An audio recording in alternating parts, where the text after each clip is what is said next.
Back to another video on bit biting JavaScript course. और इस video में हम बात करने वाले हैं डॉम के बारे में। यहाँ से अपन डॉम का पूरा लेक्चर स्टार्ट करेंगे, जानेंगे डिफरेंट डिफरेंट डॉम के टाइप्स क्या होते हैं और मतलब और उनको मैनिपुलेट किस तरह से करते हैं जावास्क्रिप्ट के थ्रू। बहुत सारी चीजें और हमें एक्स्ट्रा सीखने को मिलेंगी कि डॉम मैनिपुलेशन से किस तरह से डायनेमिक एचटीएमएल पेज रेंडर कराया जा सकता है डेटा लाकर। ठीक है, एपीआईज और इन सब के बारे में थोड़ा बहुत बात करेंगे। पूरे सीरीज में हम काफी कुछ इसमें डॉम के बारे में सीखने वाले हैं।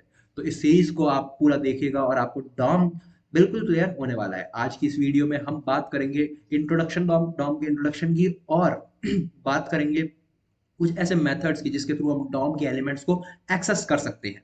तो बिना किसी देरी के चलिए शुरू करते हैं। आप अपनी स्क्रीन पे देख सकते हैं HTML। तो ये जो HTML मैंने यहाँ पे लिखी है, ये HTML ही क्रिएट करती है हमारा डॉम। सबसे पहले जो डॉम होता है उसको आपको समझना पड़ेगा। तो उसको समझने के लिए आपको कुछ इस तरह की स्क्रीन, जो ये वर्ड बना है जो आपकी स्क्रीन पे दिख रहा है जो चीज, उसको समझना पड़ेगा कि ये है क्या। बेसिकली ये दिख तो रही है HTML, है तो HTML ही, लिखा तो HTML ही है, जो कि किस फाइल से बनी है, किस फाइल से ऑब्टेन हुई है, इस फाइल से ऑब्टेन हुई है, क्योंकि मैंने ये चीज यहाँ पे लिखी रखी थी। ठीक है, लेकिन जो डॉम है वो एक मॉडल है, मतलब बोलो कि एक ट्री है। डॉम एक ट्री है, डॉम ट्री। वो क्या करता है, वो अपनी नोड्स पे कैरी करता है क्या, एलिमेंट्स को। जो हमारे HTML एलिमेंट्स हैं उनको वहां पे नोड्स पे कैरी करता है। जैसे यहाँ पे देख सकते हैं, जो टाइटल एलिमेंट है, बॉडी एलिमेंट है, डिव एलिमेंट है, वो कुछ इस तरह का ट्री टाइप स्ट्रक्चर बन रहा है कि भाई बॉडी के अंदर दो डिव है हमारे। ये देखो, अगर आप यहाँ पर मेरे पास इस चीज को देखोगे तो यहाँ बॉडी है, बॉडी के अंदर हमारे पास यहाँ पे क्या है, दो डिव्स है। ठीक है, दो डिव है बॉडी के अंदर। ठीक है, उसके अंदर एक डिव के अंदर मेरे पास H1 और P है, H1 और P है। यहाँ देखो H1 और P टैग है। ठीक है, दूसरे डिव के अंदर भी मेरे पास क्या है, H1 और P टैग है। तो कुछ इस तरह का सिमुलेशन टाइप बन रहा है, जो कि मैंने HTML में हायरार्किकल स्ट्रक्चर लिखा था, एलिमेंट के अंदर एलिमेंट लिखा था, उसको हमने कुछ डॉम के अंदर कहीं ना कहीं प्लेस कर दिया है। हर एक एलिमेंट को कहीं ना कहीं प्लेस कर दिया है, हर एक डेटा को कहीं ना कहीं एक डॉम के अंदर प्लेस कर दिया है। तो इस डॉम में प्लेस करने से उस डेटा को फायदा क्या है? फायदा ये है कि जो हमारा डॉम है वो इजीली मैनेजेबल है। मतलब डॉम एक ट्री है, मतलब एक डेटा स्ट्रक्चर है।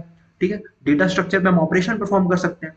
ऑपरेशन परफॉर्म करने का मतलब ये है कि उसको मेंटेन करना, उसके डेटा को चेंज करना, उसके डेटा को ऑब्टेन करना आसान है। ठीक है, आसान है एज कंपेयर टू अगर मैं पूरी स्ट्रिंग को फिर उसमें मतलब रेंडर करने की कोशिश करता, डॉम में क्रिएट ना करता, स्ट्रिंग को ही रेंडर करने की कोशिश करता, तो बहुत दिक्कत आती। ठीक है, तो इसका मतलब हमने उसको एक डॉक्यूमेंट, मतलब ऑब्जेक्ट में कन्वर्ट कर करके, ऑब्जेक्ट इसके ट्री के नोड्स की फॉर्मेट में कन्वर्ट कर करके इसमें एक ट्री में स्टोर कर दिया। नोड्स की फॉर्मेट, हमने अपने एलिमेंट्स को नोड की फॉर्मेट में कन्वर्ट कर करके। नोड क्या होती है, बेसिकली कुछ नहीं, एक ट्री है। ट्री आप डेटा स्ट्रक्चर अगर पढ़ोगे तो मतलब ट्री जानते भी होगे, तो अब हायरार्किकल फैमिली ट्री होता है, तो वैसा ही कुछ इस तरह का है कि भाई ग्रैंडफादर, फादर, फिर उनके ब्रदर, ठीक है, उनके चिल्ड्रंस, इस तरह की चीजें, इस तरह का आर्किटेक्चर होता है ट्री में। तो जो नोड्स होती हैं वो एक एक एलिमेंट जो होता है उसके अंदर, जैसे कि फादर हो गया, फादर ब्रदर हो गया, सिबलिंग्स हो गए, ये सब क्या है, नोड्स हैं और कुछ नहीं। तो ये जो भी नोड्स की फॉर्मेट में हमने इसको अरेंज कर दिया, तो मैंने जो HTML मैंने बनाई थी, HTML मैंने बनाई थी, उसको इंटरप्रेट करके मेरे जितने भी एलिमेंट्स हैं उनको निकाल के मैंने एक ट्री में भर दिया। उसे ही हम कह रहे हैं डॉम ट्री और डॉक्यूमेंट ऑब्जेक्ट मॉडल। यही है हमारा डॉक्यूमेंट ऑब्जेक्ट मॉडल, जो कि बहुत ही इंपॉर्टेंट है for learning how to manipulate the website, how to inject data in the website. इन सब चीजों को करने के लिए हमारा क्या है, डॉम बहुत ज्यादा इंपॉर्टेंट है। तो डॉम आपको समझ में आया होगा कि डॉम क्या है। आपने कोई HTML लिखी, उसके अंदर HTML के टैग्स को उठाया, एलिमेंट्स को उठाया, उनको एक ऑब्जेक्ट में, मतलब ट्री की नोड में कन्वर्ट किया, उनको ट्री की नोड में कन्वर्ट किया और एक ट्री में ऐड कर दिया। भाई ये है, इसके अंदर ये है, इसके अंदर ये है, इसके अंदर ये है, तो ये सेम लेवल पे है, इसके सिबलिंग्स ये है, इसके चिल्ड्रंस ये है, इसका पेरेंट ये है। ये सब इसने क्या कर दिया, कन्वर्ट कर दिया। किसने, ब्राउजर ने कर दिया। आपने सिर्फ HTML लिखी, उसको HTML दी, भाई देखो इस तरह का स्ट्रक्चर बनाना है, तो उसने एक एक एलिमेंट को उठाया, डॉम ट्री में पेस्ट किया और बोला कि ठीक है मेरे पास डॉम ट्री तैयार है, मैं रेंडर करने के लिए तैयार हूं, मैं आपको रेंडर डेटा कर दूंगा अभी के अभी।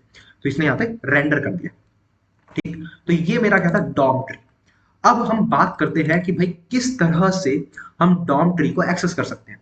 तो यहाँ पर अगर मैं देखूं तो मेरा डॉम ट्री है, और मैं अगर इसकी साइट देखूं तो कुछ इस तरह की साइट हमें दिखने को मिल रही है। ठीक है, मैं इस डॉम ट्री को यहाँ पे छोटा करके खोल लेता हूँ। देखिए, अगर मैं यहाँ पर इस पे होवर करता हूँ तो मेरे को यहाँ पे एक एलिमेंट दिखेगा, एक एक एलिमेंट पॉइंट होगा, तो इसका मतलब एलिमेंट को फाइंड कर पा रहे हैं हम डॉम की मदद से। तो ये मेरा जो ट्री स्ट्रक्चर है, ये मेरा जो स्ट्रक्चर आया है, इसे हम कहते हैं डॉम। और इसके थ्रू हम एलिमेंट्स को फाइंड अप कर सकते हैं, ऐड अप कर सकते हैं। यहाँ से एलिमेंट को डिटेक्ट करना आसान है, ठीक है। लेकिन अब इस एलिमेंट को मुझे with the help of script, मैं यहाँ से तो माउस के थ्रू एक्सेस कर रहा हूँ, तो ये सब नहीं कर सकते। With the help of script मेरे को इसको एक्सेस करना है। तो उसको करने के लिए भाई ट्री में अरेंज है, तो ट्री में तो एक्सेस भी कर सकते हैं उन चीजों को।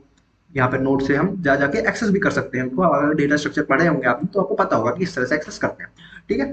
तो अगर मुझे उन चीज को एक्सेस करना है तो मैं कैसे कर सकता हूँ? तो उसके लिए हमारे पास कुछ कुछ मेथड्स हैं जो कि क्या करते हैं, डॉम ट्री को एक्सेस करने में मदद करते हैं। तो डॉम ट्री को समझ में आ चुका है। हम बोलते हैं डॉक्यूमेंट।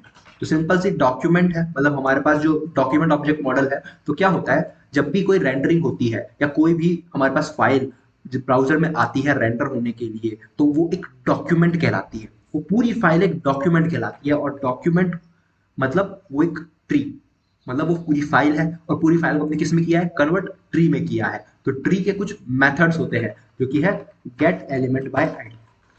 कुछ उनमें से एक मेथड है gate element by ID basically.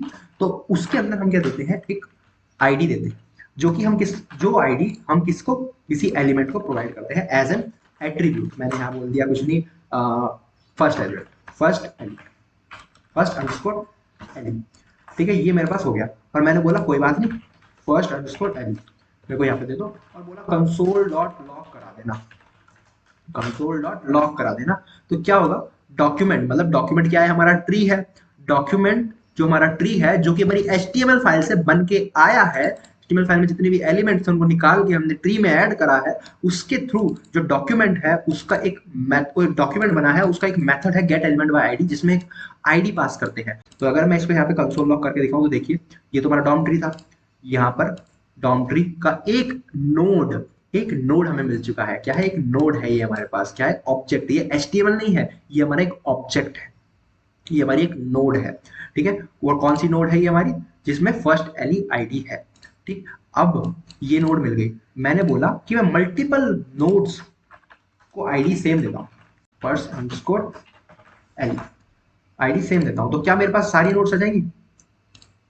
देखिए यहाँ पे हमारे पास सिर्फ और सिर्फ एक नोड आई। यहाँ पे हमारे पास क्या आएगी, सिर्फ और सिर्फ एक नोड आएगी। क्यों, ऐसा क्यों होता है? क्योंकि मतलब जो भी हमारे पास एलिमेंट होएगा उसकी आईडी जो होगी वो सिर्फ एक ही होगी। गेट एलिमेंट बाय आईडी हमें सिर्फ और सिर्फ एक एलिमेंट प्रोवाइड करता है। पूरे डॉम में हमारे पास अगर मैं किसी एलिमेंट को एक आईडी दे देता हूं, तो मेरे पास उस एलिमेंट के अलावा वो आईडी किसी के पास नहीं होनी चाहिए, वरना हम उसको एक्सेस नहीं कर पाएंगे, उस एलिमेंट को एक्सेस नहीं करेंगे। उनमें से एक ही एलिमेंट को एक्सेस कर पाएंगे इस मेथड से, gate element by ID method से। सिर्फ और सिर्फ एक एलिमेंट को हम एक्सेस कर पाएंगे। हमारे पास और भी मेथड है जिनके थ्रू हम सारे एलिमेंट्स को एक्सेस कर सकते हैं, लेकिन gate element by ID method से हम क्या करते हैं, सिर्फ और सिर्फ एक एलिमेंट को ही एक्सेस कर पाते हैं, ठीक। अगर मैं यहाँ पे इसको ऊपर लेके जाता हूं तो मेरे पास यहाँ पर इसका ये पूरा का पूरा क्या आ जाएगा, ऑब्जेक्ट बन के आ जाएगा। तो ये एक ऑब्जेक्ट का ये फॉर्मेट है, और जो हमने पिछली बार देखा था वो फॉर्मेट है। तो मैं इसको अगर मैं रिफ्रेश करता हूँ तो मेरे पास वापस से वही सेम फॉर्मेट आ गया। तो हेडिंग टू इस बार मेरे को यहाँ पे मिली है, हेडिंग टू मेरे को यहाँ पे इस बार मिली है, ठीक। इसका मतलब गेट एलिमेंट आईडी के थ्रू हम सिर्फ और सिर्फ एक ऑब्जेक्ट को एक्सेस कर सकते हैं जिसकी आईडी वो है, जो हम आईडी पास कर रहे हैं वो आईडी हमारे पास मल्टीपल एलिमेंट्स की हम दे सकते हैं, देनी नहीं चाहिए, क्योंकि आईडी जो है वो एक एलिमेंट की एक ही, मतलब पूरे डॉक्यूमेंट में सिंगल एलिमेंट की यूनिक आईडी रहती है, हमेशा हर एलिमेंट की यूनिक आईडी रहेगी, ठीक है।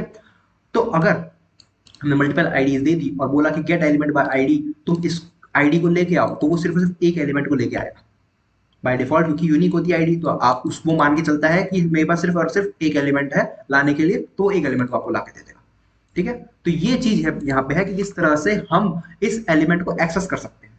अब मैं बोलता हूं कि कोई बात नहीं, मेरे को इस एलिमेंट के अंदर का डेटा चेंज करना है, मेरे को इस एलिमेंट के अंदर का डेटा चेंज करना है। तो उसके लिए हमारे पास होता है एक फंक्शन इनर एचटीएमएल, और मैं इसके अंदर का डेटा, मतलब इस एलिमेंट के अंदर जो भी एचटीएमएल है उसकी जगह पर ये एचटीएमएल इंजेक्ट करता हूं। तो मैंने बोला इसके अंदर ये एचटीएमएल इंजेक्ट कर दो। तो यहाँ पे इसने कंसोल तो लॉक कर दिया होगा, लेकिन यहाँ देखिए क्या करा है, इसने पूरे एलिमेंट के अंदर की एचटीएमएल को बर्बाद कर दिया, खत्म कर दिया, ठीक है। तो ये सारी की सारी डिजास्टर्स एलिमेंट, मतलब ये जो आईडी, ये जो मेथड है, ये मेथड काफी यूजफुल होता है जब हम इंसर्शन करते हैं, डायनेमिक डेटा रेंडरिंग करते हैं तो। लेकिन ये मेथड कुछ हार्मफुल भी होता है क्योंकि इसके थ्रू सारी एलिमेंट, सारी जो एचटीएमएल है वो समाप्त हो जाती है, खत्म हो जाती है। ठीक, तो ये होता है कि किस तरह से एलिमेंट को एक्सेस करते हैं। डॉम क्या होता है? डॉम एक ऑब्जेक्ट है या फिर कह लो ट्री है एक, जिसमें नोड्स हैं, और नोड्स क्या रिप्रेजेंट करती हैं? एलिमेंट को रिप्रेजेंट करती है, जो कि हम एचटीएमएल में लिखते हैं। तो हमारा जो एचटीएमएल है उसके अंदर जितने भी एलिमेंट्स हैं वो किस में कन्वर्ट होते हैं? नोड्स में कन्वर्ट होते हैं और डॉम ट्री में लग जाते हैं, डॉक्यूमेंट ट्री में लग जाते हैं। और डॉक्यूमेंट हम किसको बोलते हैं? उस पूरे ट्री को ही हम डॉक्यूमेंट बोलते हैं। उस पूरे ट्री को ही हम डॉक्यूमेंट बोलते हैं। ठीक है, और उसको किस तरह से एक्सेस कर सकते हैं? अगर हमने किसी को एक आईडी दे रखी है, आईडी का स्पेसिफिक केस बता रहा हूं, अगर किसी को एक यूनिक आईडी दे रखी है तो हम gate element by ID method के थ्रू उसको हम क्या कर सकते हैं? एक्सेस कर सकते हैं। और उसके अंदर का डेटा किस तरह से चेंज कर सकते हैं? इनर एचटीएमएल एट्रीब्यूट के थ्रू हम उसका डेटा चेंज कर सकते हैं। ये पूरा हमारे पास क्या दे देगा? एक ऑब्जेक्ट दे देगा। इस ऑब्जेक्ट का इनर एचटीएमएल जो एट्रीब्यूट है उसको हम क्या कर देंगे? चेंज कर देंगे। तो ये था कि किस तरह से हम डॉम को एक्सेस करते हैं, क्या होता है डॉम, और किस तरह से हम उसको मैनिपुलेट करते हैं। आई होप कि आपको ये डॉम के ऊपर जो फर्स्ट वीडियो थी, डॉम का इंट्रोडक्शन, बिल्कुल अच्छे से क्लियर हुआ होगा। और इस सीरीज में हम आगे बढ़ते जाएंगे, डॉम के बारे में बिल्कुल पूरा तरह से सीखते जाएंगे। तो इस वीडियो में इतना ही, हम मिलते हैं अगली वीडियो में, तब तक के लिए take care and bye bye.